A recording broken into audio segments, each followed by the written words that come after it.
All right, everybody, welcome to episode 120 of the Fantasy Timeline, a proud member of the Dynasty Addicts Podcast Network. I'm Josh at Real Fantasy TL. I am with the co-host with the most, Drew at DR_PRA. Drew, how you doing, brother? I'm good. Excited to be back. Missed it last week, but glad it looks like you got internet up and running again. Yeah, a little peek behind the curtain. Drew was trying to be extremely nice and not mention me by name, but for some reason, last week my internet went completely out, couldn't figure it out, had to call my cable company and get it all worked out. So we should be good to go now. We shouldn't have any issues and we should be ready to roll. And as we're rolling here, we got a very special guest. If you are doing anything on Twitter, you have probably seen articles that she's written, tweets that she's put out there. We got MH Lefko at empowered_FF. M, how you doing? I'm doing excellent. I couldn't be happier than to be here. We are glad to have you. It's exciting. We were just chatting about this a little bit before we got on here. I saw one of your articles. I think it may have even been your first article about a month ago, and it was just fire. We retweeted it from our personal accounts. We retweeted it from the show Twitter handle because it was. I mean, I remember my first article, and I don't write anymore because honestly, I am a better talker than I am a writer. And yeah, yours was about, I don't know, anywhere from 1,000 to 1,500 times better than my first article was. So I got to give you respect on that. So let's roll into the news because usually first week and a half of March, there's not going on. You got your free agent rumors. Yeah, you get your transition or your franchise tags going on. Yeah, that's about it until, a few days before free agency starts, the legal tampering period starts, and then you get your, okay, this guy is going here, this guy is going there. The NFL said, no, forget that. We're going to make this a big week before we go into free agency week, which is going to be another big week. So we started Monday. Calvin Ridley is suspended for at least the 2022 season, at least minimum. Gambling on games. On his own games, right? Yeah, he put his own games into parlays, and apparently he always bet the Falcons to win. So, at least he did that part of it. I'm not going to get into the whole should he or shouldn't he. That's been beaten to death. But just kind of like quick fire, what are you doing if you have him in Dynasty? And why don't we start with you since you're our guest? What are your feelings about Calvin Ridley? What are you trying to do with him in any Dynasty leagues you might have him in? Honestly, I've been between a wire. I've been thinking I should hold him. I've been thinking I should sell him, but as of recently, I'm more in the direction of selling him. I know it's probably not going to be a sell high because of people are doubting if he's going to be back or doubting if he's going to want to play. And so therefore I'm trying to sell him. There's always that one person in the league that's willing to overpay.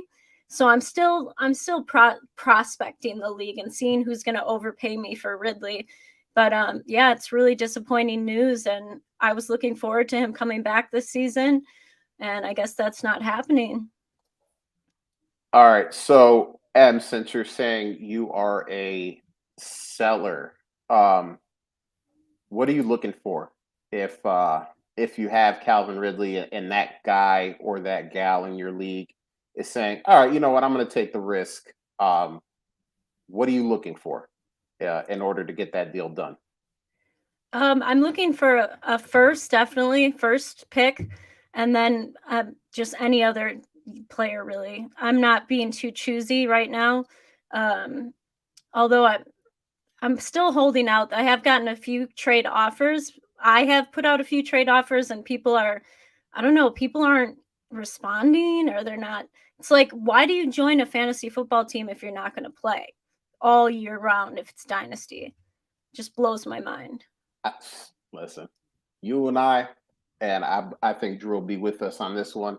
100% agree. Yeah, I mean, even if you're not out there right now, it's March 9th. You know, maybe you're trying to get some rest and relaxation before rookie drafts. At least respond to the trade offers. You know, at least maybe put a little comment in there. Hey, Calvin Ridley, not looking to acquire him. Hope we can get something else done, and leave it at that. But yeah, I'm with you, Em. So Drew, what are you doing with Ridley, man? Like what do you want if someone comes a knock on Ridley?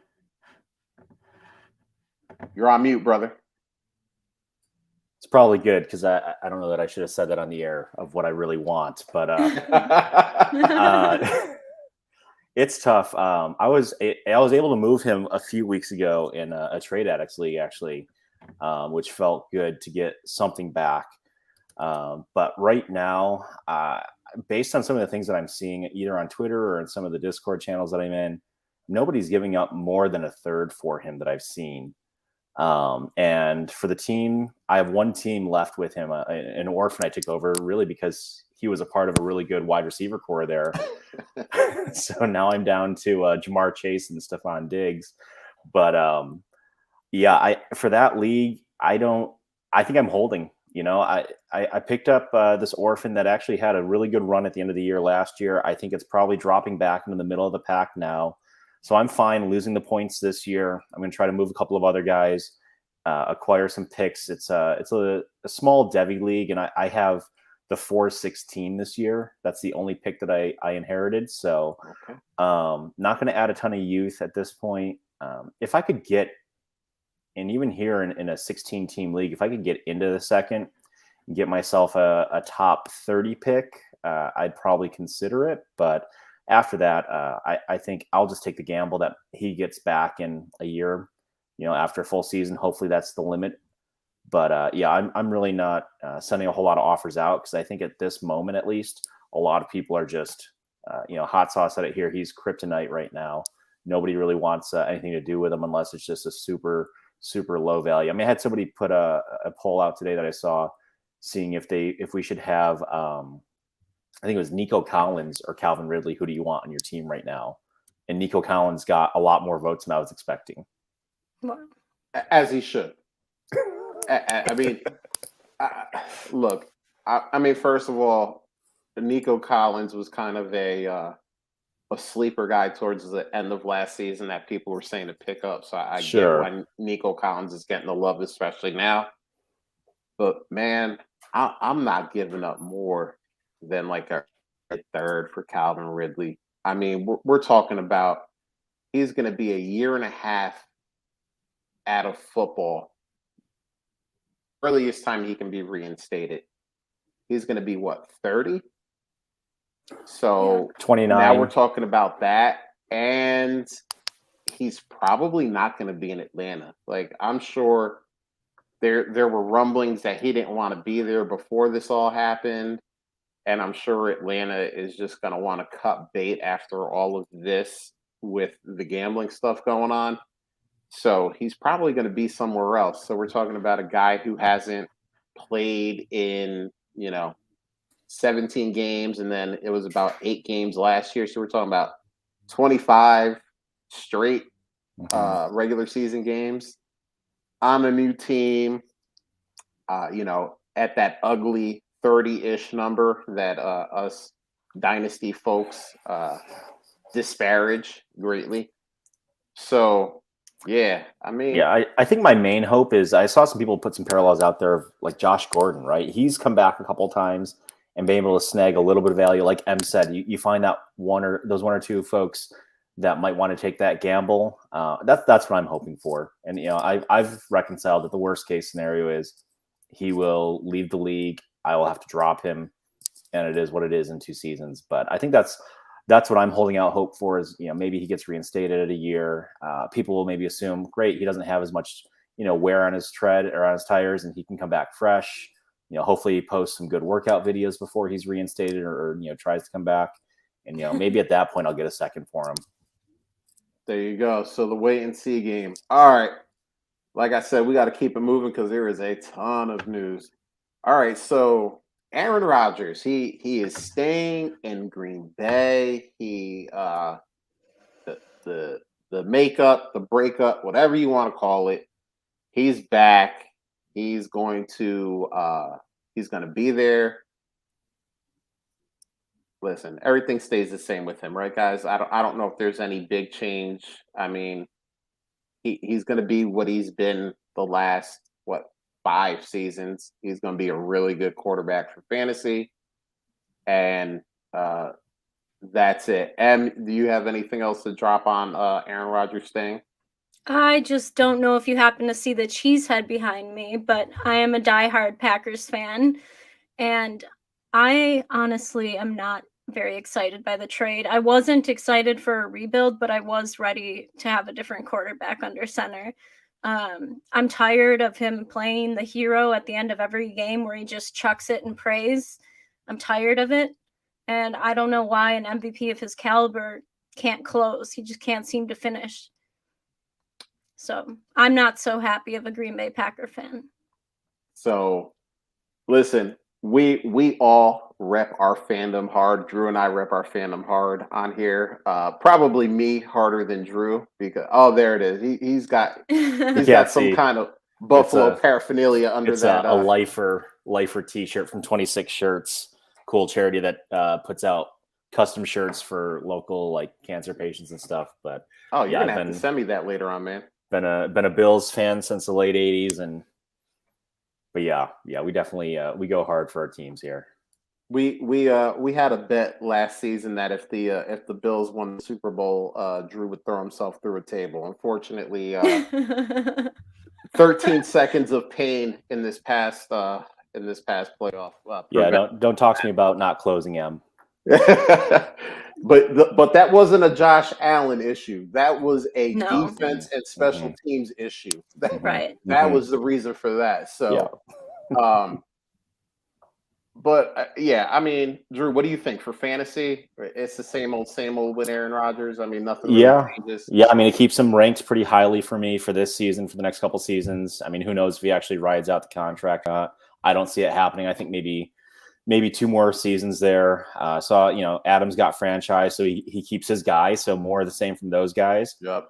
So if you bought on any kind of dip on Adams potentially going in free agency or possibly separating from Rodgers, then kudos for you. Yeah. I expect to see more of the same. We'll see what happens with Jordan Love, right?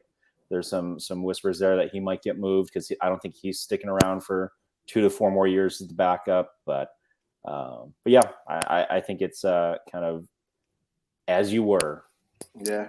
And some of the whispers in the bushes are that Jordan Love might be the future starter in the Indianapolis Colts. So we'll see what happens there. Wouldn't that be something? Especially if he does with what Carson Wentz couldn't and gets that team to the playoffs. I mean, that would be a hell of a ride. Green Bay Indy Super Bowl. Let's call it now so we can see the battle of the QB. I know. Drew was like, I didn't hear Buffalo in there. Hey, I didn't mention Dallas. So, I mean, it wasn't a shot at you, my man. It was just to see a Aaron Rodgers versus Jordan Love matchup there. But this is probably the biggest news. So, and usually they say save the best for last, but we're kind of shoving it in the middle. Russell Wilson. He is going to board a flight and he go to the Mile High City. I don't know how a man of God such as him is going to do in one of the pot capitals of the United States of America. But hey, he's going to be Mile High, and he's got to be excited. Jerry Jeudy and Tim Patrick, Javonte Williams, Cortland Sutton. Yeah, we got Albert O. He's going to be a thing now. With a head coach who we've seen in the past doesn't mind throwing the ball a whole bunch. So a whole bunch of picks, and Noah Fant is really the player of consequence that goes to Seattle. So Drew, why don't you start us off on this one? Pick any part of this and dissect it. What do you like or maybe dislike about this deal? Oh, I think it's great for Denver. I think it puts them right into the mix. They've always played that division tough. Their defense has buoyed them, so I think Russ is only good for them. Hopefully, it's good for Russ as well. Somebody put out some play calling stats over the last few years, and the Seahawks have traditionally been in the bottom like 10% of plays called each year. So if he gets to do more with his efficiency, I think it's great for Sutton. I think he gets maybe revived there if he can stay healthy. RIP Noah Fant. I think I've got him on something like 43% of my teams, which is I'm kind of holding my breath there. I'm hoping, hopefully they don't take too long and rebuild. He's still young, so hopefully he gets another quarterback that's decent in Seattle. But yeah, excited for the Broncos. Excited for that division, and I think a lot of us were kind of looking at the Raiders and seeing what's Derek Carr going to do now. Yeah. It's been fun to see some of these tweets where everybody's saying that the AFC West is loaded, but they're only talking about 75% of the teams. Well, hold on. I got to, not that I'm a Vegas Raiders fan, but we got to put a little bit more respect on the Raiders name. They made it to the playoffs last year. They were within a field goal of beating eventual AFC champion Cincinnati Bengals. I mean, look, obviously it's a new coaching staff. I don't know if Rich Bisaccia was the dude just amping these guys up and getting them to play beyond their skill level. But we are talking about a playoff team from last year that played a tough game against the team that came out of the AFC. And we're not talking about the Chiefs, not talking about the Bills. We're talking about the Cincinnati Bengals. So I got to at least put a little respect on their name. And what do you think about this? Like, what part do you like, dislike? Let's talk this out. What do you think about this? Well, I would have been okay with Russell Wilson coming to Green Bay. So I'm a little dismayed with the news. But I think it's great for the AFC West, and I think it's great for the Broncos, and it's a great city. I'm excited for Russell Wilson, and I'm excited for the receiving corps. It's going to be like receiving corps revival with Judy and Cortland Sutton and all of them. It's going to be exciting. All right. So, I'm not sure how many episodes of the show you've heard before, but every once in a while I got to put out a PSA. And usually when I put out a PSA, it's worth listening to. It's usually factually correct. People. If you honestly think that the Seattle Seahawks are going into the season with Drew Lock starting all the games, you're high. You're high. Listen, they might draft a guy at 9, and maybe Drew Lock plays the first month and a half, does what Drew Lock does, gives you a little bit of excitement, gives you a lot more heartbreak, and then the rookie comes in. Or maybe they get a Jimmy Garoppolo. Maybe they get one of these other guys that can be on the move. I just saw something that apparently the Vikings are still looking to Cousins. I don't know why the Seahawks would do that at this point, but I'm just saying, like, it's not going to be Drew Lock for 17 games. It might be Drew Lock for like 6 games. So let's stop with the, oh my God, Drew Lock is going to be throwing to DK Metcalf. They're going to do a little bit better than Drew Lock. I promise. That's the PSA. Take it. You could take that to the bank. It's not going to be Drew Lock the entire season. All right. So let's get to the tags. Like, these franchise tags, man, they were fast and furious. we'll talk about the fantasy relevant ones. We got Chris Godwin going back to Tampa Bay, Mike Gesicki going back to Miami, David Njoku going back to Cleveland, Dalton Schultz going back to Dallas, and obviously the big one, Devontae Adams going back to Green Bay. So, you and I both have one from our team in here, Drew. The Bills are, I guess, too good to franchise tag anyone. So, yeah, people want to stay there. yeah, apparently, we'll go with that. So, why don't we start with you? Pick one, anyone, and just talk about what you like or maybe dislike about it. I'm excited to have Devontae back. I am an Adams fan. Can't complain about that, as he was the best free agent. He was going to be the best free agent in NFL history to ever be on the open market. So the fact that he's off the market makes a lot of sense, because he shouldn't have been there in the first place. But I'm happy about the tag. I'm happy he's not being traded. I'm happy we do have another. If Aaron's going to be there, I'm happy that Devontae's there. Yeah, if Aaron's there. I mean, that's the biggest one. I think. Drew, what do you think? Which one do you like or maybe dislike here? Very curious what the Browns are doing with Njoku. I know you committed to just talking about fantasy relevant. I don't know that changed anything there. Gesicki, did I hear he's trying to appeal to be a wide receiver, and I guess they tagged him to keep him as a tight end and save some money. Yeah, that's going to be a real interesting. It's the old Jimmy Graham defense, except he actually his usage numbers are actually much better than Jimmy Graham's were. So it's going to be interesting to see what the NFL decides on when. Watch out, Kyle Pitts, people. Godwin, it's so up or down for Godwin. I think he's the biggest question mark for me here, depending on who they get at quarterback and how much of the team stays together. Do they ship a couple other big names off to get a better quarterback in place or something like that? But ultimately, I think Dalton Schultz is the one that I'm most interested in. I got him mid-season last year, a couple of places for some tight end premium leagues, and I was very, very curious what would happen in the offseason. So I like that he'll be staying there for another season. So that makes me feel better about a couple of those teams that have him. Even if he's my tight end one on a couple of rebuilds, it makes me feel better about what I've got there, and I can kind of focus some attention elsewhere with the draft coming up.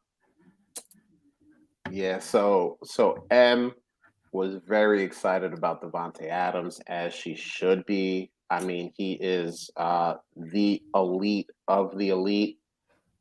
I'm not that happy about what the Cowboys did. Listen, Dalton tight ends. There's about 3 or 4 really elite ones. Then everybody else is just a guy. Drew mentioned David Njoku. I don't know what Cleveland's doing there. They have Hunter Bryant. They have the other guy from Hooper there, right? Yeah, him, that guy. And they've decided to spend another, $10.9 million on David Njoku. Makes no sense to me, but Cleveland, just keep doing what you're doing. But the rumors are that the Cowboys are trying to trade Amari Cooper, and if they don't find a trade partner, they're going to cut him for cap reasons. But then they are going to decide to pay Michael Gallup something in the range of $11 million a year, and then franchise tag Dalton Schultz. That makes no sense to me. If you don't have the cap space, why cut a very, very good receiver to keep a guy coming off of an ACL injury and a tight end? I mean, look, the Dalton Schultz was good last year. I mean, he had a good season. I don't want to discount that, but like, tight ends are tight ends unless you have, a Kelsey, an Andrews, a Pitts, like a Kittle. Like, those are the guys. That's it. Maybe you want to throw TJ Hawkinson in there. Fine, do that. But Dalton Schultz is Dalton Schultz. I mean, he's had one good season, and now you're going to lose weapons and expect him to keep doing what he's doing. All right, we'll see what happens. But, I don't know how I missed this. This one would make me very happy. Short logic. from your lips to God's ears? So, the rumor is, and it's been a couple of people have confirmed it, and then someone else has denied it. So we'll see what actually happens. Apparently, Friday, a lot of the fiasco should be cleared up, at least from the legal point of view. The rumor is that the Steelers are making a massive push for Watson. I've seen a couple people say that's true. I've seen a couple people say that story's false. So we'll see what happens. I mean, Watson to the Steelers, though, I mean, they just better load up on offensive linemen through free agency and the draft. But, I mean, Watson throwing it to Claypool, to Deontay Johnson, Najee in the backfield, Pat Fryermuth at tight end.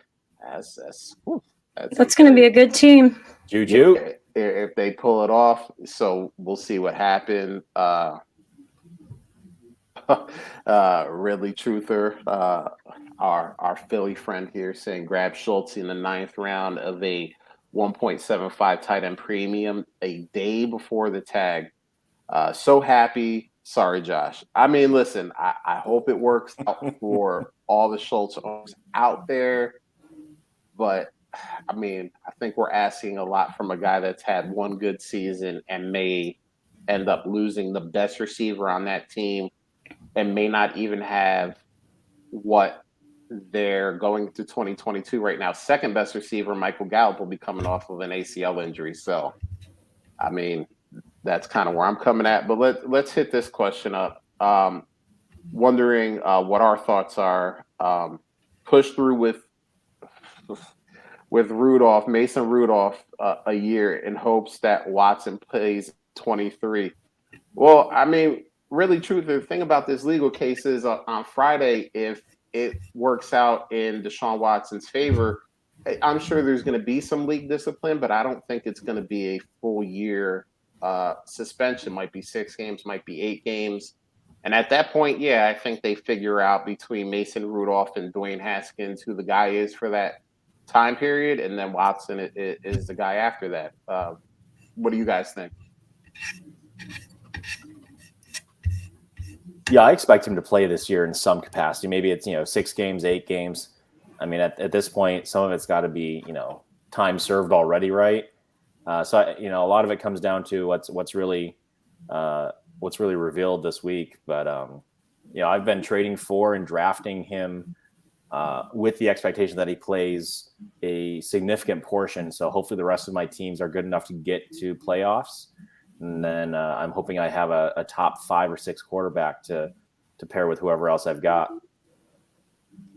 Yeah, I mean, he's an elite quarterback in terms of rushing and passing.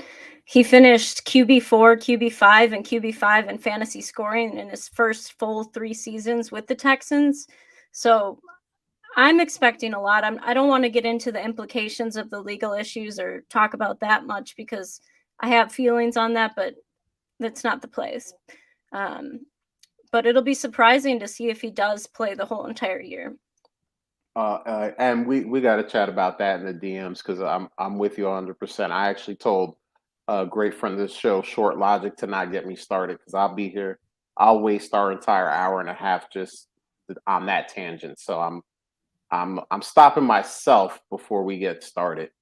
And then we had a lot of tags. We had some trades. Well, we had a re-signing. We had Mike Williams re-signing with the Chargers for 3 years, $60 million. God bless being rich. That's all I got to say. God bless being rich. I mean, you're a billionaire. You own an NFL team. Life is good. And you just go, hey, Mike Williams, you were okay for like 8 games this season. Yeah. You want $20 million a year? I mean, if I'm Mike Williams, I'm saying, hell yeah. Yeah, I'm signing that contract too. So I don't blame Mike Williams at all. But for fantasy purposes, like, can Mike Williams replicate that first 8 games and actually do it for, an entire season? Or was it just a, a rush. He just caught fire for a little bit, and that's the best we're ever going to see of Mike Williams. And why don't you start us off on that one? I think that will be the best we've seen of Mike Williams. I mean, his agenda, his duty is he's deep zone, he's deep ball, red zone threat. That's his game right there. I don't see him going on slants. I don't see him on shorts. I don't see him on any other plays but long. So I don't know if there's much in there for him. I couldn't have said it any better, so I'm not going to try to. I am 100% in agreement with you. I mean, bless Mike Williams for getting that much money, but I don't know how he did it, but he did it, so good for him. Drew, He said on the NFL Network today that it was hard work. He deserved it. Oh, don't get me wrong. I think he works very hard. He probably comes to practice. He's probably a good teammate. But on the field, I'm not saying he doesn't work hard on the field, but production doesn't seem to match contract in this situation. But Right. again, I'm not a billionaire. I'm not a GM. What do I know, right? Drew, what do you think about this? Yeah, I mean, good for him. Great for him. He's still young enough that he could go after another contract when this one is done. So if he can put up decent numbers for the next couple of seasons, and he could still get a really nice retirement package. But yeah, I mean, he does his job well. People have to respect him on the deep ball. It certainly helps open things up for Allen, for Eckler. They've got a good system going. So I think there might be a part of, if it ain't broke, don't fix it. And what's it worth to keep the crew together that we know has done some really good things. And, if he can extrapolate that to even 12 games out of the 17, he doesn't have to go for the full season, but if he can get 3 or 4 more high performing games like that, and I'm sure if we went back and watched some tape, he was probably 2 or 3 catches away from having some really big games. So I think it makes sense for the organization if they, want to continue to compete. They've got to have good weapons and some solid firepower to go up against KC, and now with Russ in the mix. So if they can afford it and it doesn't break them somewhere else, why not? I'm gonna give you a little peek behind the curtain here. Drew is one of my best friends for a lot of different reasons. But one of the reasons is because Drew can put a good slant on anything. He can make the bad seem good. Drew's like, hey, just a couple more receptions here or there. And it could have been 10 games, 11 games of the Mike Williams greatness that we saw. But it didn't happen. And we, besides this 8-game stretch, we really, in his career, have not seen a consistent stretch of games where he was doing what we kind of all thought he would do coming out of college. The short logic. All those years as a Bill fan will do that to you. Actually, I know a lot of Bills fans, and most of them were very bitter until Josh Allen came to town. So Drew is actually an anomaly because those Bills fans, they throw themselves through tables. That's how bitter they are. Think about that for a minute. That is the way to release their pain, is throwing themselves through tables. So I mean, Drew is the anomaly, but yeah, I mean, good for him. Again, I'm not going to hate any player for getting their money, especially if the team is just offering it to them. So. I mean, really, the truther has a good point here. It's all about, we're talking about legal issues too, right? It's all about precedent. So somebody sets the bar, somebody sets what the market is.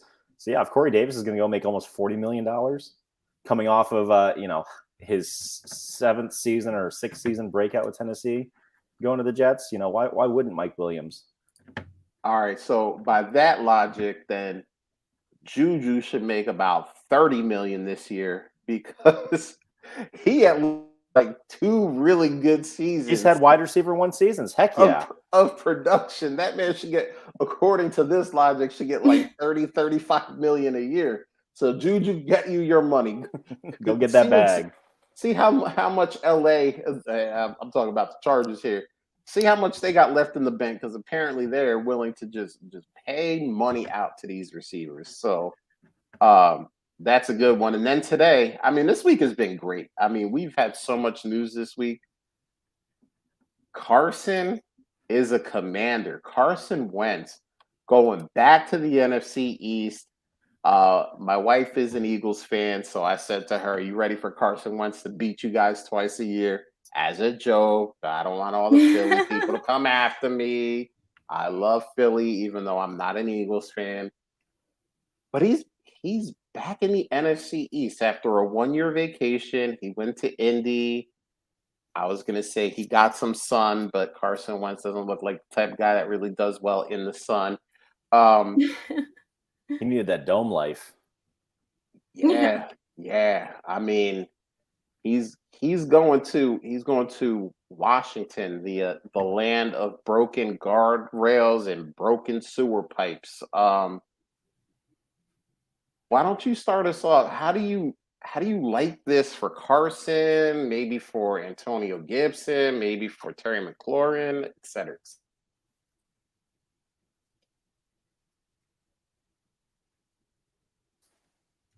Josh, we Well, lost for a minute. Who were you? Were you tossing that to M or to me? Oh yeah, sorry, I didn't realize I faded out.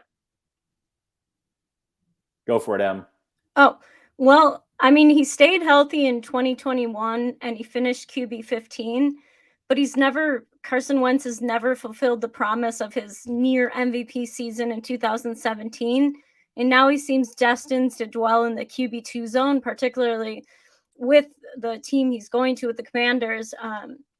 I think there's more to Carson Wentz than meets the eye. I think there's something going on backstage in the locker room that isn't it's not he's not jiving with teams. I think that maybe his leadership is off or he just isn't a team player. There's something bigger than just his football that is affecting him being on, I mean, another team, another year for Carson Wentz.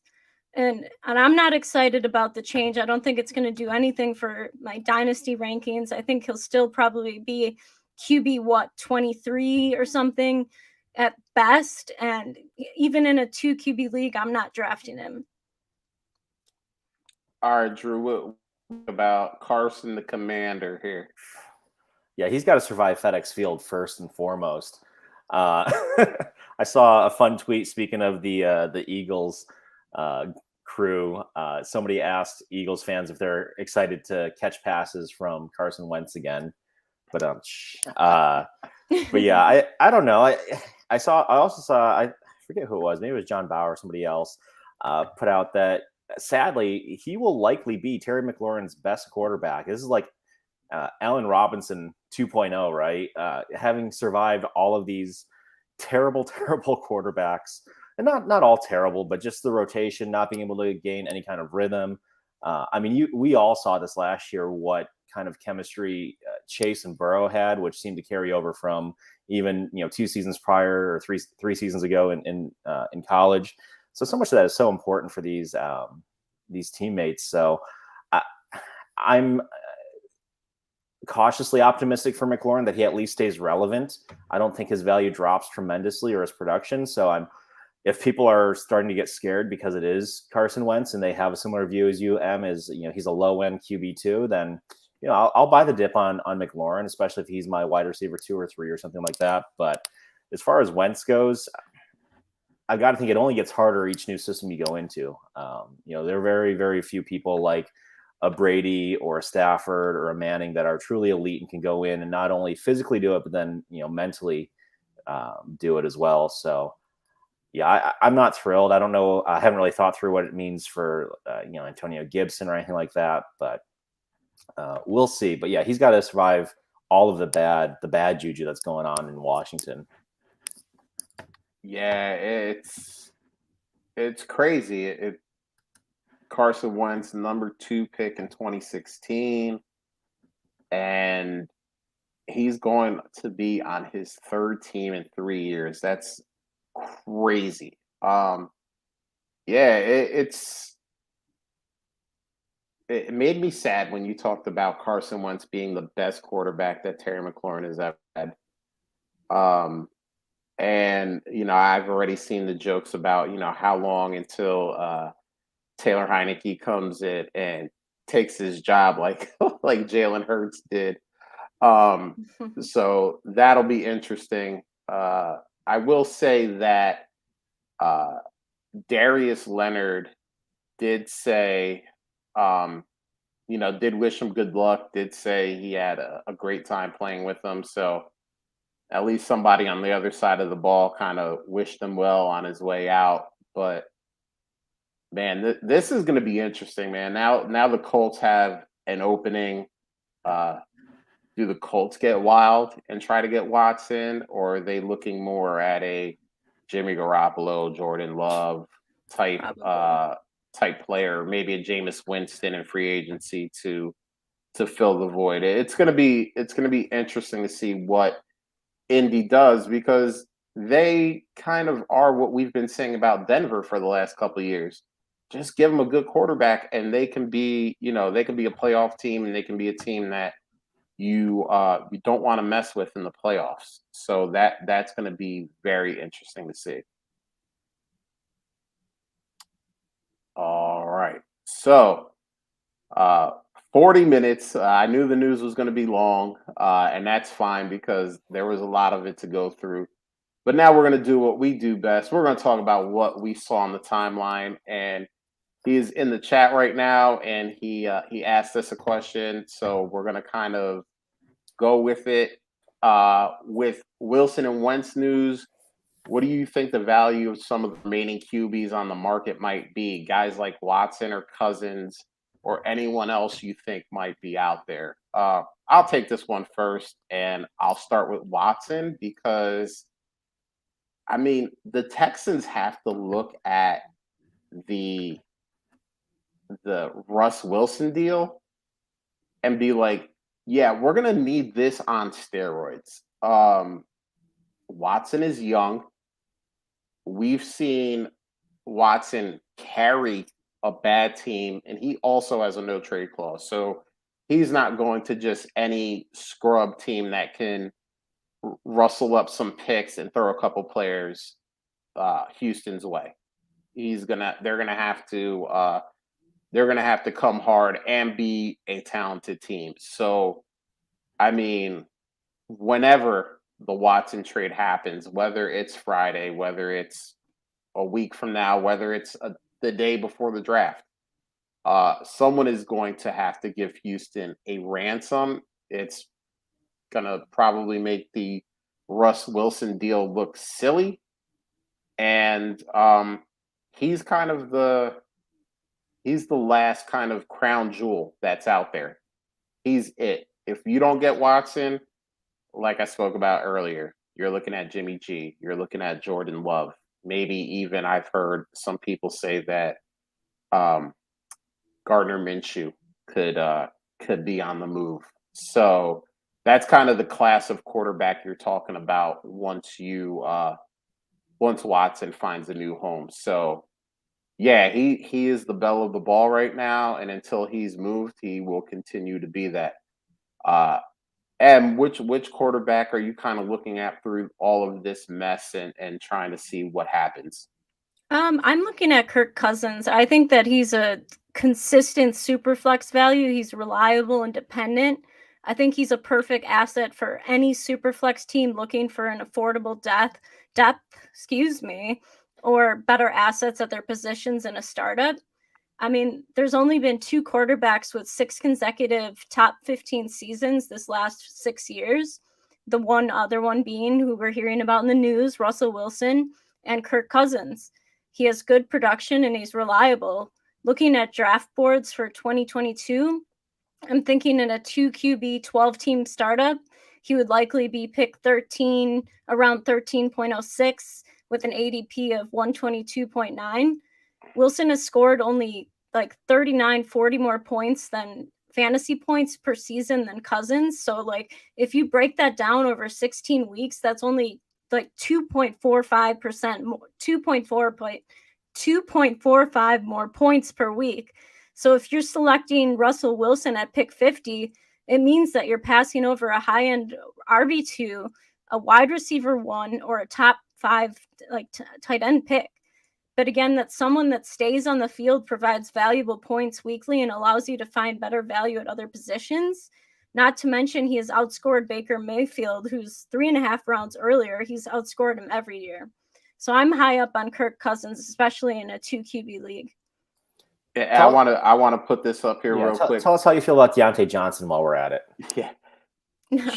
Short Logic just said M solidified her status on this show because we're not a pro Kirk Cousins podcast. We are the pro Kirk Cousins podcast. So just listening to that, if you started a church tomorrow, I would be in the front pew, hands in the air, because all of that was just perfect. It was beautifully said, and Kirk Cousins is just honestly the most disrespected quarterback in Superflex and 2 QB leagues every year. Nobody wants him. Why? I don't know. He's not flash and run. He doesn't do. No, he just scores fantasy points. That's all he does. And for some reason, we don't like him as a community. We on this show love him. But as a community, we don't like him for some reason. Like you said, he's going at pick 135. Like, that is disgusting. Like, that is ugly. But for some reason, we do this. I don't know why. But Drew, go ahead. Who's your quarterback? Who are you keeping an eye on? Who do you want to see go somewhere?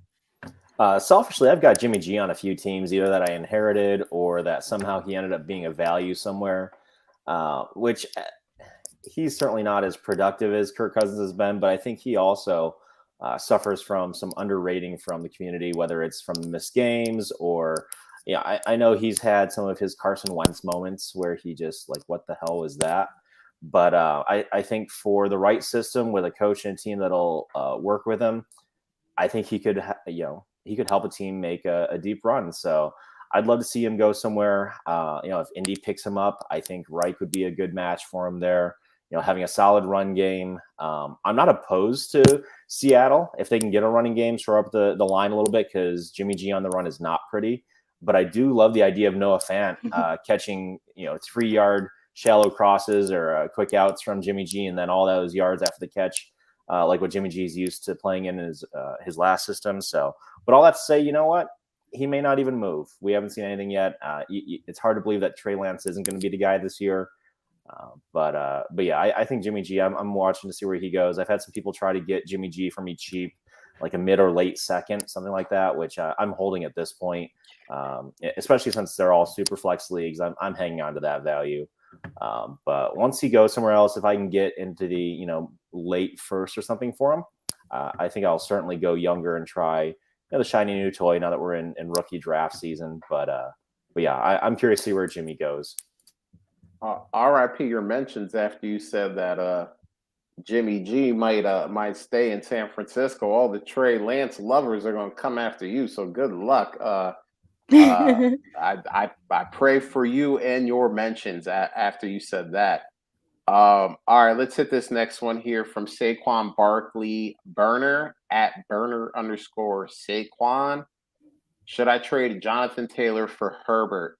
12-team half-point PPR. Yes. Okay. Drew said yes. He's not even going to look. So I'm going to finish for everyone else out there, but Drew said yes. Half-point PPR with a tight end premium. It says 2 QB Superflex. I don't know what that exactly means. Is it 2 QB or Superflex? My QBs are Dak and Deshaun. His running backs after this trade would be Dobbins and ETN.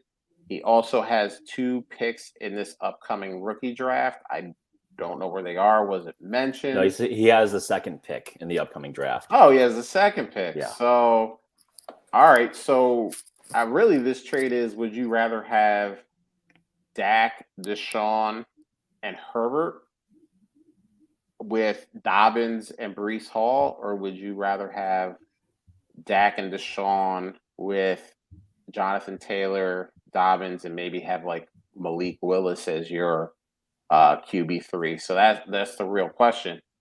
Do you want to be stronger at quarterback, or do you want to be stronger at running back? Because while I love that trade, I mean, the running backs look gross after the trade. I mean, I love Dobbins, but Yeah. ETN, I'm not feeling that. So It's a risky play. Go ahead, Em. I'll let you start off on this one since Drew immediately said yes before I even got through the tweet, which he never does. So he feels very passionately about it. But I I'll let you hit this one up. I mean, Travis Etienne, I get that he was a first round draft pick, and I get that there's a path there for him without James Robinson and him out with the Achilles. But if James Robinson isn't installed at the beginning of the year, there's a chance, there's a path for him. But again, Etienne didn't play last year, and it's always risky to go with a guy that hasn't played in the NFL. And he is in the dead zone RB category, and I think that he could be a low end RB1, but I don't know if that's likely. He's dynamic in the passing game, maybe like the Eckler or the Swift scenario. And I know Trevor Lawrence will improve in year 2 with their Clemson connection. That's possible that they finish off, or they continue off where they finished off. I think it is the time to buy ETN, but I don't like this trade ending up with just Dobbins and ETN. I think it's risky. I don't get maybe trading. Why not Dak for Herbert? Or is he trying to stack up on quarterbacks? Is that what I don't understand what he's trying to do here? Yeah, I guess if this is an actual 2 QB league, I get wanting to have the big time third because you got to start 2 every week. There injuries, there's especially if Watson is QB2, if he's got to serve any kind of suspension, bye weeks. I get it. But man, listen, I was a big ETN guy last year. I liked what I saw. People hated on him. I said, fine. But then he got a Liz Frank injury. And by the way, hashtag not a doctor, but I read enough from people in the fantasy space that actually know what they're talking about when it comes to this stuff. With these Liz Frank injuries, the first year back is always kind of the get ramped up back into form. You're not quite 100%. And it takes about the entire season. We've seen it with Julio Jones. We've seen it, I believe, with Dez Bryant. We've seen this over and over again. So now we're talking about a running back that didn't play at all last year and now has to kind of ramp themselves up throughout the season. I don't know if I want that at RB2. Now, if you're talking about RB3, RB4, all right, cool, like not a problem. But RB2, I don't know how much I like that. Now, I will say this all depends on your league. Value says yes, get yourself Herbert. Your team says not so fast. And then you also need to know your league. Is this a very active league? Are trades being made all the time? Because if it is, all right, do this trade because you're getting the value side of it and then realize, okay, I got to do something else. I don't know what your wide receivers look like. So maybe you have why you can trade for a running back. Maybe you're just in love with Breece Hall and know that he's going to be that dude and he's going to, you take him at 102 and you're happy. But if this is like the one trade that's going to happen in this league for the entire season, that gives me pause. That would make me sit back and say, and I don't know that. Obviously, that information was not given. So there's kind of a couple of different buckets to look at here. But if we're just going straight value, and I know our boss, our good friend Russ Fisher would say you always trade for value, and you can always make another trade to shore up something else later on. But if your league isn't active, if you know that there's only going to be 2 or 3 trades made in this league for the entire season, it might be tough to make up that gap. So I say do it just because of the value, but there's definitely a buyer beware sign all over that. So let's hit our next one here. This is from Jason Blondeau. I hope I said that right. At Blonde333. What would you rather have in a 12-team Superflex tight end premium start 11? Don't know what the premium is, so I just kind of made the assumption it was a 1.5 premium. That's Uh, fair.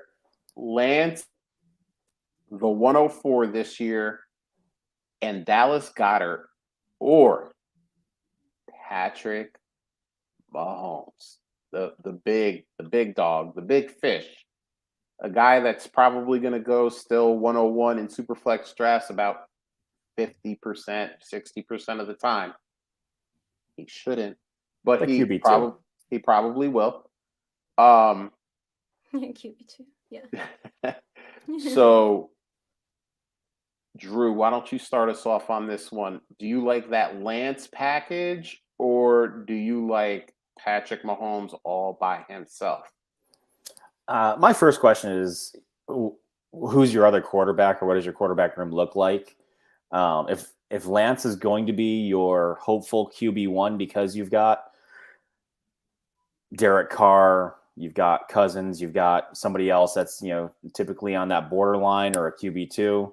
It's a little risky, but for start 11, you have a high likelihood of getting 2 starters here. And if Trey Lance is as good as everybody who loves him thinks he is, then he has the opportunity to put up similar numbers any given week with his running, with some of the big plays that he can achieve. So there's some more questions for me there. As far as, at face value, I've got Mahomes in a number of leagues. And if somebody approached me with a Lance 104 this year, which is, maybe Kenneth Walker, Treylon Burks, you get probably the wide receiver 1, the QB 1 or 2. It all depends on how your league values some of the rookies coming out. We'll see where draft capital goes and stuff. But I would at least think about this as the Mahomes manager. Granted that most of my Mahomes teams, I've got a really strong QB2. I think in half of them, I've got Josh Allen as my other quarterback because I picked him up a couple years ago, either through auction or got him on trades before he made the historic jump in completion percentage.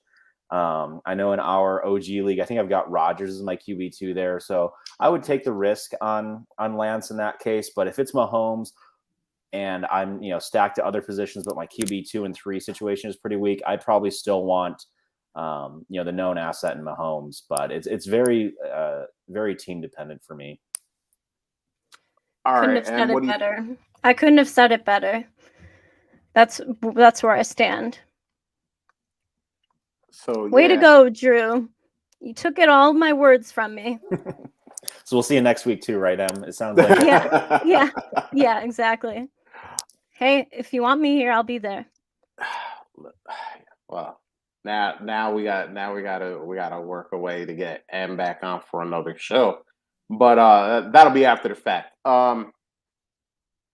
Listen, Jason, I'm very much a Patrick Mahomes is still that dude, and if you're gonna get him off of one of my teams, now full disclosure, I have exactly 0 shares of Patrick Mahomes, so I I want to put that out there so people don't go, do you even own Patrick Mahomes? No, I don't. But if I had Patrick Mahomes on my team, I would need the Godfather offer. He's still that dude. He's still, Drew mentioned it. He said QB2. And you know what? I agree 100% with him. But he's a really, really, really good QB2. He is the second best quarterback in the league for fantasy. For fantasy, you got debate for reality, but for fantasy, he is the second best quarterback in the league.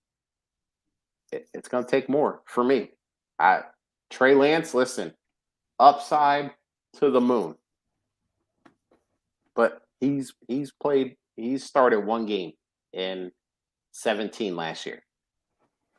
We don't know what the offense is going to look like this year because I have a feeling that Kyle Shanahan is in the lab things up because you are going to run a completely different offense with Trey Lance as your trigger man as opposed to Jimmy Garoppolo.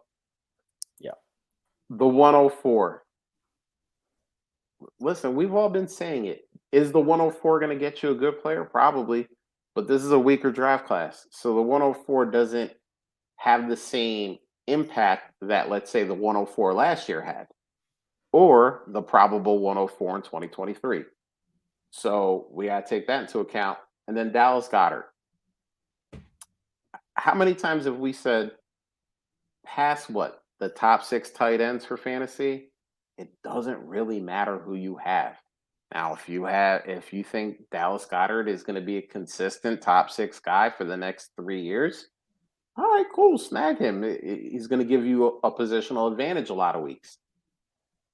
I think he's one of those guys. He's very good. He can have, very good games. He might even be able to give you a very good season.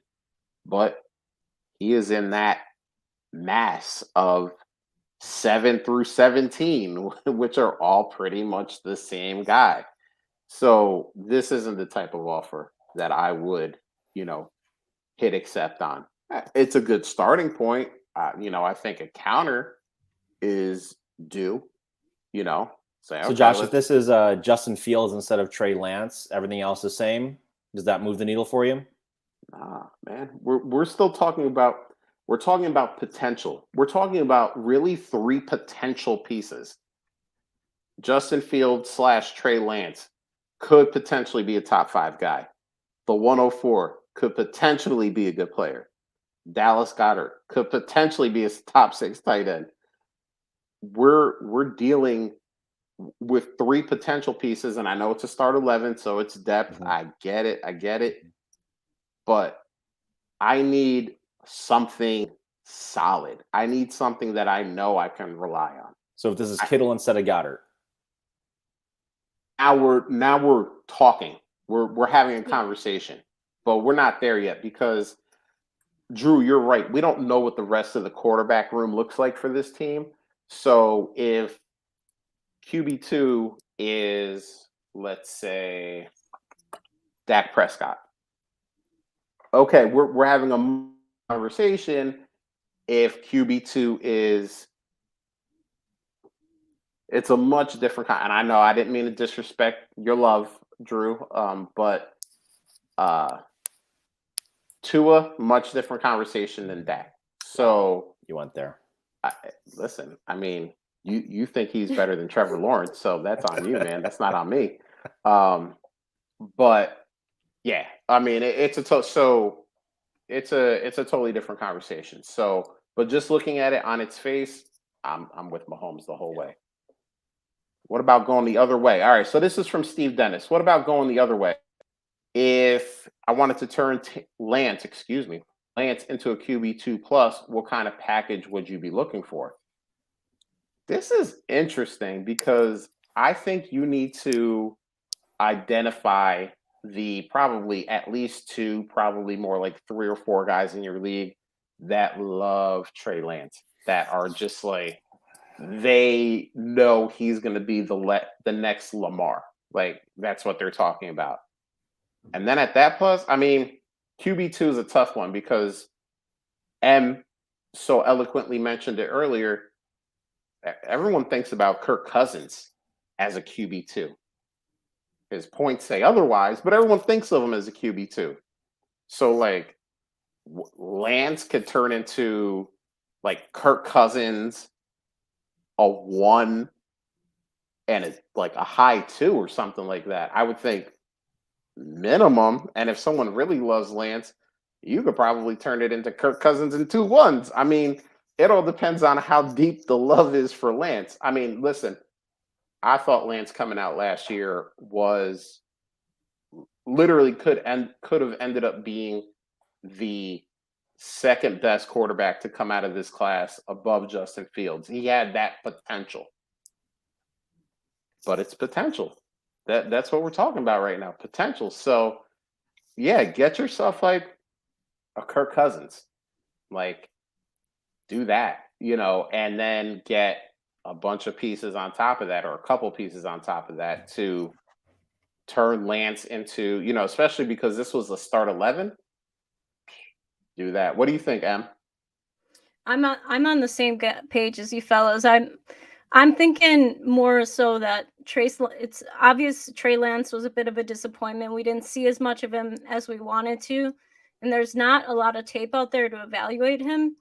but Shanahan has always been upfront about wanting to sit and develop Lance for a year, similar to the Patrick Mahomes model when he was behind Alex Smith. I mean, the signs are there pointing to him being a prolific fantasy option. He's in a good, conducive environment in San Francisco for fantasy scoring. He could be the highest second-year QB prospect going forward. He has the rushing capacity. He has a creative scheme. He has elite weapons on offense with Kittle, Debo, and Brandon. So I need to know more about this trade before I can make a decision on it. There's still questions for me. I don't know who he has at tight end right now. So there's too many questions for me. You think, Drew, what would you look for if we were going in reverse here, like Steve said, about turning Trey Lance into a QB2 plus? Yeah, I think I still flirt with older guys that are still QB1s. So I know Cousins falls or can fall into that category depending on the week, depending on the season. I'd see what I could do, what I could add to Stafford. He's 34 now. I know he just won a Super Bowl, but I think a lot of people are still maybe not giving him the respect that he deserves after changing teams and going the distance. I would be fine if somebody wanted to look at, you're right. If you go down to a Tua or somebody like that, then, you've got a lot more room to add either a higher first or, find some other young pieces that you like. If you're giving up youth at the quarterback, I want to get significant value back other places. I don't mind going older in one of those 3 or 4 pieces you get. But, going back to that JT for Herbert, idea, even there, how many more elite years does Jonathan Taylor have? Even if he is the outlier and he goes until he's 27 or 28 compared to, well, how many elite years does Herbert have? Which I know there are people that say, my dynasty league might be dead by the time Herbert's done playing, but get in a better league. But otherwise, I'm looking at, you've got a young quarterback that was drafted that highly for a reason. I know everybody says quarterback's the hardest position to really understand or to predict accurately. So there's still margin for error, but I mean, San Francisco moved up. Shanahan's got a strong track record with quarterbacks. He's had a year to develop behind an adequate quarterback in front of him. He's got good pieces around him. So I would want a significant amount here, and that's regardless of whatever team makeup is. I think, short logic, I think you should be able to get Trevor Lawrence plus for Lance. I think there are enough people that are down on Trevor Lawrence that are down on the Jags in general. The plus may not be as big. It might be, an early second or a wide receiver 3 that you hope has wide receiver 2 upside. But I don't know. I would be tempted, depending on what the plus is, to make that move. But again, like I've said, if the quarterback room, if Lance is a luxury pick for you, and you have the luxury of waiting around to see what he turns into, his value can also go higher still, I think. As soon as Jimmy G is moved and he's locked in as the week 1 starter, you have a lift. I know some people are probably baking that in, but then, the first couple of games that he goes out and does something electric, because there's not a lot of film on him, I think you have another opportunity for a lift. So, I would need quite a bit to move off a young asset like that. Man, if you could get T-Law plus for Lance, do that immediately. Like, do that. I mean, we all look at Trevor Lawrence, and his season was not good. It was bad. It was very bad. But he was literally trying to be a starting quarterback and a head coach in his rookie season. I mean, I don't know if any player coming out ever could have done that. Urban Meyer was on vacation from day one. He wasn't flying back with the team. If you heard his post-game press conferences, he didn't even know what players were on the field. I mean, it was terrible. It was bad. We have Doug Peterson in there now, professional head coach. You got to believe with all that money and the draft picks that they're going to bring some weapons in. So yeah, if you can do that, I mean, T-Law plus, do that immediately, because I mean, I think both of those guys can be very similar as far as fantasy production, and then you get whatever the plus is, and you're good to go. Here's another one from Ridley Truther here, off topic, but in a 12 team 1.75 tight end premium, Superflex startup in a vacuum. Are you going Gerald Everett, who hits free agency? I believe he does. I just checked it while we were talking about the previous question, or the 301 in 2022?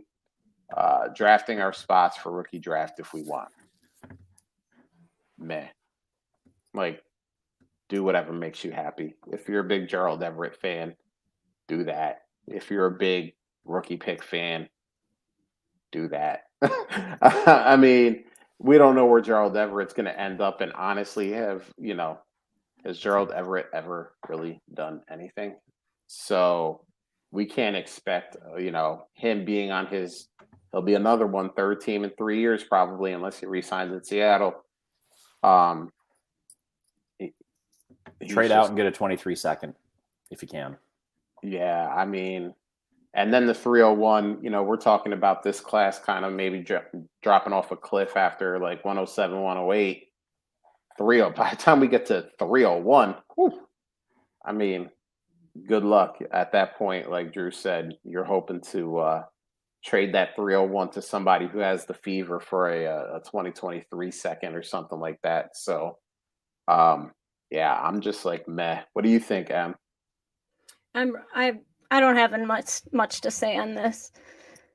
Yeah, so do whatever makes you feel happy, Ridley Truth. That's what we're gonna say. Do whatever makes you feel happy. What brings you joy? Yeah, that's what we're all about. We're all about happiness and just doing what you do. This next tweet we got here is from Dirk Homazar2 at Dirk Homazar2. That's very easy. In a Superflex rookie draft, who is your 101? Treylon Burks, Malik Willis, or Breece Hall? Drew, why don't you start us off? I know in the league I run, you have the 101, so this is a decision on your plate. So 101, you got these three guys. Is it the wide receiver? Is it the running back? Or is it the quarterback? You know what's fun, Josh, is I have the first two picks in that league. Yeah, you can screw up ADP if you want to. Not as bad as Larry did in our OG league, taking Trevor Lawrence at like 107 because he stacked up. But don't worry, that helped me get the 102 in that league, even though we made it to the semifinals. So I'm cool with that. I'm cool with what he did.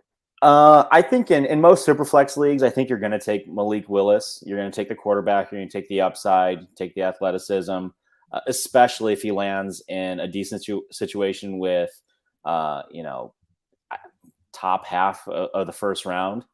I think there are plenty of places where if I have the 101, I'm okay with either him or Breece Hall. So if somebody wants to make an offer, or if somebody wants to move up from 102 to 101, I will squeeze every bit of value that I can, and I'll be happy with who I get, unless I just absolutely need a position for the fall. But in most cases, I think it's prudent to take the quarterback, especially if he gets the top half of the first round, like I think a lot of people are projecting at this point. So that's where I would typically go. I've got the 101 in a home league that I co-commish as well, and I've got the 106 as well, and I'm trying to see if I can move up to the 102 because I would love to walk away with both Willis and Hall. I'm fine picking up wide receivers along the way or trading for them later on. But if I'm really going to try to make some noise in one of these leagues, people are saying Breece Hall might be, Josh Jacobs or David Montgomery, which both of those guys I think are serviceable, running back twos. Especially if they can be productive by week 4, 5, 6. So my ideal would be, walk away with both those guys. But if I had to pick one of them, I'll go with the quarterback in most Superflex situations. The quarterback. All right. And who do you got here? Is it the running back, the quarterback, or the wide receiver? I got the running back at 6'1", 220. Is he? Breece Hall. He was a bruiser for Iowa State in 2021. He's elusive. He's a great pass catcher, and he has plenty of speed and power. He's essentially, I'd say, the most complete back in the class and should be an early down back from day one. He consistently got through defenders with, I think, like nearly 75 broken tackles, had nearly 1,500 rushing yards, and he set a record for scoring a touchdown in 24 straight games. I think he's going to come out of the gates running, and I'm ready to draft him. Oh man, this is tough. We got one for Malik Willis. We got one for Brees Hall. I could make this real easy and just say Traylon Burks, so it's a three-way tie. But I'm not. I'm not going to do that. I'm not. If I believed it, I'd say it, but I don't believe that. I think Traylon Burks is going to be very good in the league, but he would not be my 101 in a super flex rookie draft. Um, I hate to disagree with M because I've agreed with everything she said so far, but I'm gonna go with Drew here. I think it's Malik Willis. I've actually been on the Malik Willis bandwagon for a while before Senior Bowl, where he kind of really kind of planted his foot. Obviously, after the combine, which we normally would have talked about, but there was so much news, we knew we wouldn't have time for all the combine stuff. Um, yes, Malik Willis. I mean, we just talked about Trey Lance and the upside because of the rushing potential, because of the arm and all that stuff. And Malik Willis is a lot of that. He's raw. There's definitely someone draft him and probably have to sit him. They're probably at least for half the season. Work out some of the mechanical stuff, you know.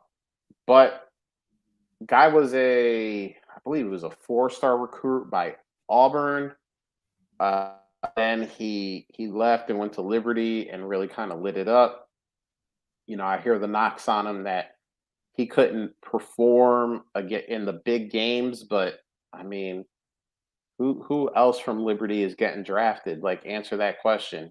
There's nobody that you care about that's getting drafted from Liberty. So that's what he was working with. So obviously, when you're playing the big boys and you're at a skill disadvantage, it's going to be hard to look good. So I think with better players around him, he's going to look better.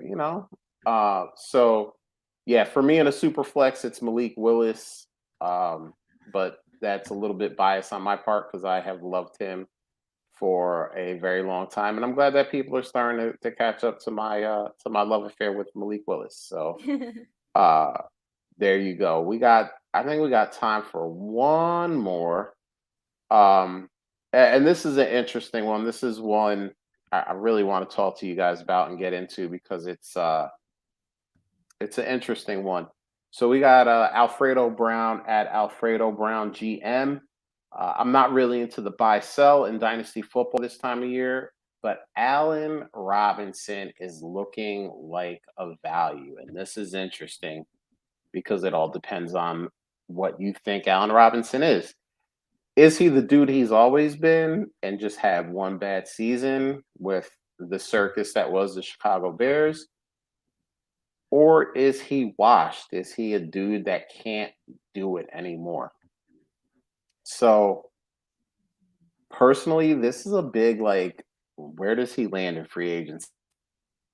If he lands, let's say, with M's favorite team, the Green Bay Packers, whew, I'm loving that. Because guess what?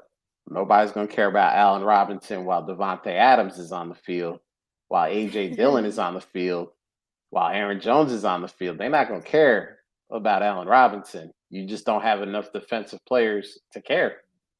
And I think he can do really well. But, yeah, I've heard this song and dance. What if he goes back to Jacksonville? I don't know if that's the best place for him. And we could kind of see a repeat of what happened in Chicago where, barring what we see them do in free agency and in the draft, if Allen Robinson is the wide receiver one in Jacksonville and the defense is keying on Allen Robinson because there aren't other offensive players to worry about, it can be a bad thing. So this is really for me, it's not a buy or a sell. It's a wait and see because, I mean, his is going to determine a lot about how we feel about him. Drew, what do you think about this one? Buy, sell, or is he just a hold right now? I think he's a hold if you have him. I'm curious what you'd be willing to risk to get him now before the news, because that's part of the fun of it all, right? Is if there might be 10 positive situations for him out there based on the team makeup, based on the quarterback and situation. I feel like 2/3 there are better odds that it's neutral or negative for him. So I'm probably avoiding at this point, unless I can get him for a third round pick. If I can get him for a third round pick, I'll throw that versus what I'm going to try to throw a third round pick in the rookie draft. But I don't know that anybody's taking that at this point. I'm probably not giving up a top 20 pick for him. So that's kind of where I land on him. It does look like he was scripted out of a lot of effectiveness this year, which sucks for him. I like the guy. He's put up with a lot of crap along the years, so I'd love to see a guy, get his shot to have a really successful season and get the credit that he's due. But for fantasy, I've got to get, I'll give the 211, 212, something like that if I've got it to get him as a dart throw. But otherwise, I'm not interested. All right, and what do you think about Allen Robinson? Is he a buy, a sell, or a hold? I mean, I have shares of Robinson, and I'm holding on to him. I'm not ready to say yet that he's been washed. I think this last year was terrible, and like you said, they've been scripting him out of the game. But he nonetheless, he's consistently performed like a top 10 receiver, except for 2021. He has good hands and body control, even against contested catches. And he managed to post back-to-back 1,000-yard seasons in 2019 and 2020, despite the faulty QB play that just follows him around. So I don't know if it's like too early to project on the ceiling or the floor, because he never has been with an elite pass thrower or with an elite slinger like any in the league. If he came to Green Bay, that'd be the first time he had a good quarterback and since dating back to high school. So I think there's a lot that can be done with a different quarterback. But in terms of durability, he has had several injuries during his tenure in the NFL. His most recent significant injury was in December 2020, though his most severe injury was a torn ACL in 2017. Nevertheless, his injury history does bring some durability questions to mind. But I think he'd work well as a number one wide receiver somewhere, though he's not the fastest receiver in the game. He can conquer press coverage and overcome elite cover corners. He won't be coming off his best season, as we all know, but he's still a number one option. Teams such as not just Jacksonville, but Philadelphia and Cleveland could also use him for that role. So for now, I'm holding on to him. I think he's I don't know if he was that great of a value pick and someone tried to trade me for him, I would buy. I would. There you go. So it's actually good that we have Em go last on questions, just because she can bring a whole lot of knowledge to the situation, and I can just say very basic things, and then she just is like she's like the cleanup hitter.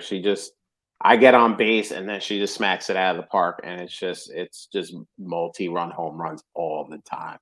So we got one more, and I like to do this when we have guests on. I like to scroll their timelines. I like to see things they said, and then I like to ask them about it, because it's fun to see what other people think about this game that we play, the fun that we have. So this last one here is from Emily H. Lefko at M the Gem at Amazing at MVP at empowered_FF. She said, so this was actually a retweet. This was a quote tweet, excuse me, about Christian McCaffrey. CMC is arguably the most complicated player to evaluate in Dynasty right now. What do we do with him in Dynasty? Buy, sell, or hold? And you replied, same thing I've done for years, avoided him. So this is fun, because Christian McCaffrey used to be the guy that we all agreed on. He was the best. He's the 101. It doesn't matter the format. And over the last couple of years, there were two warring camps.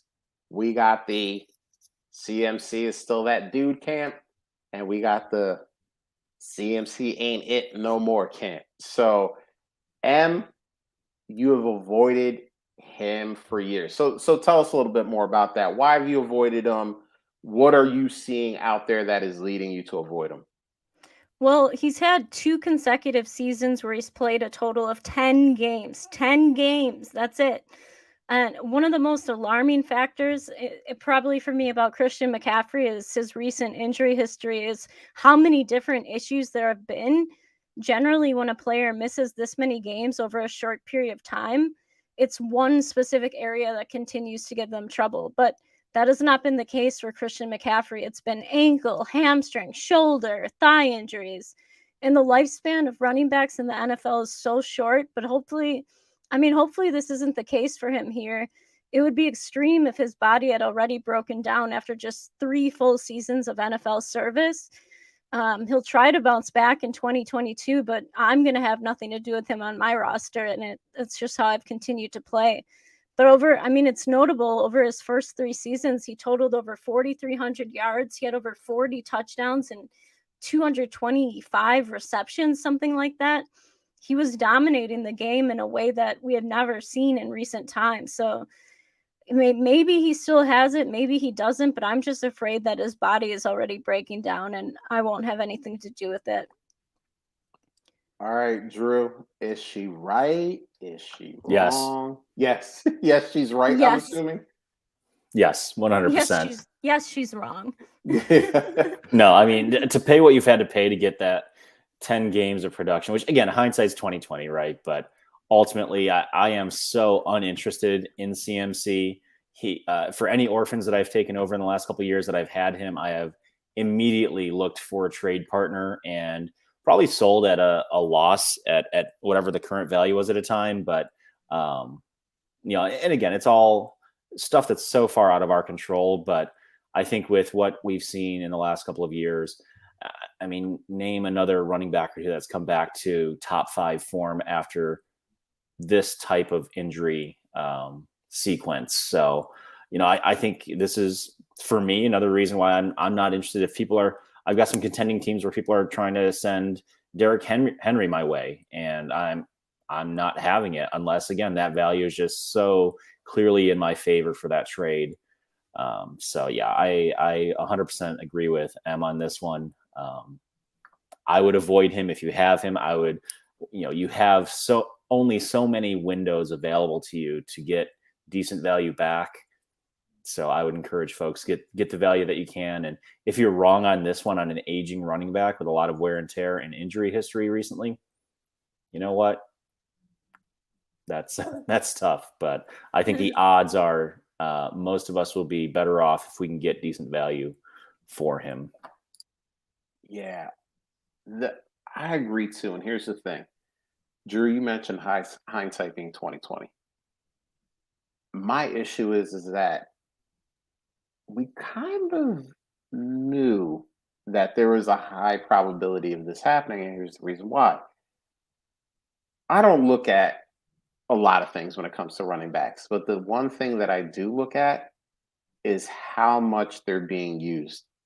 And Christian McCaffrey, 2019, was used 100 times. He had 287 rushing attempts and 116 receptions.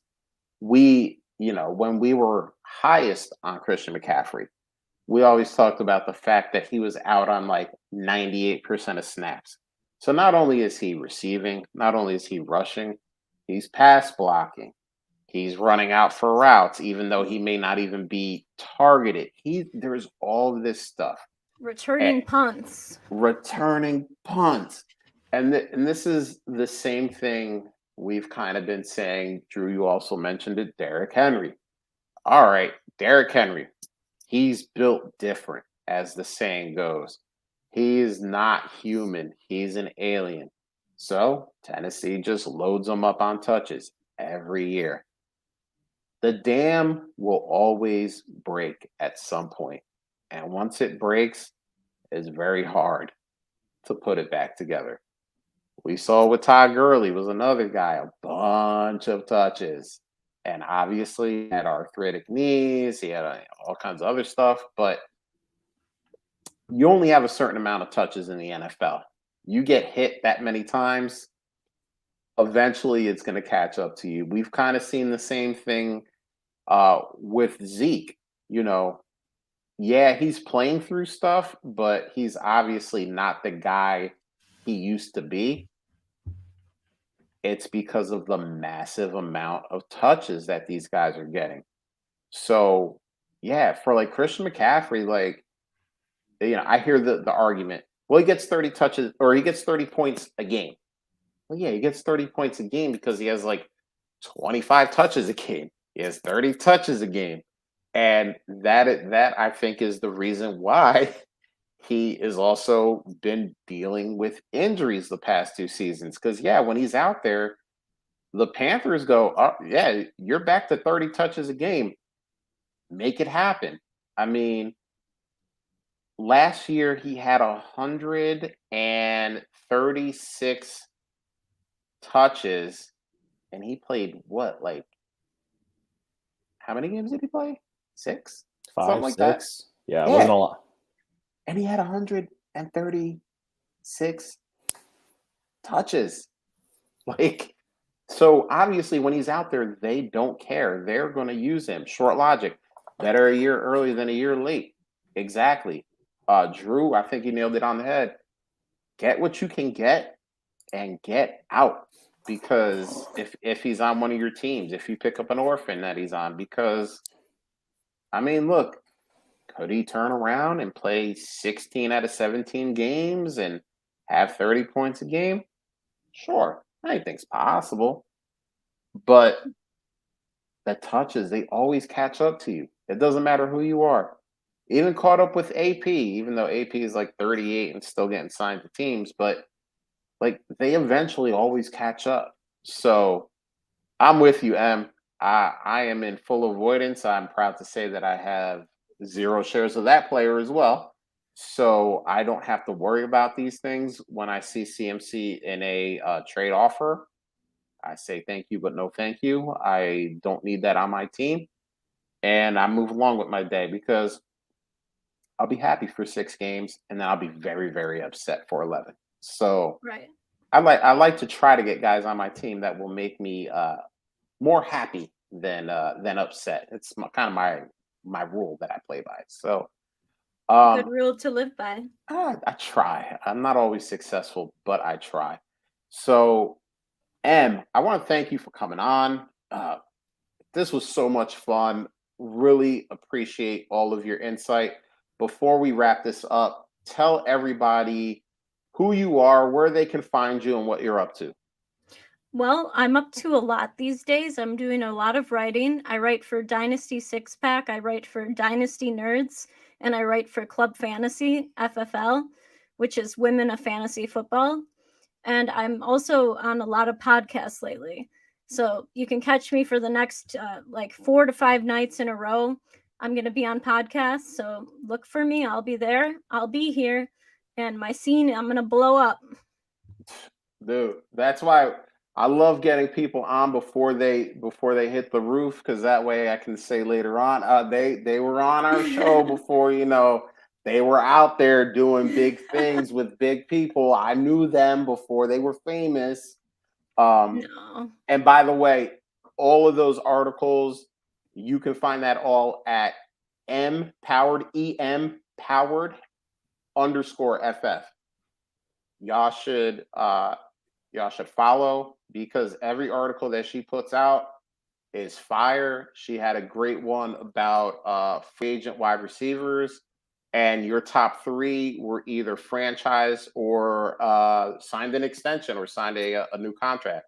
So you were right on with all of those. And if you look at all of her stuff, you will be better for it. So Thanks on for that that. note, we want to thank everybody who was in the chat. Short Logic, always showing love. Steve Dennis. We had Larry Monkey from the Dynasty Hot Sauce podcast on earlier. If I missed you, I apologize, but I do appreciate you.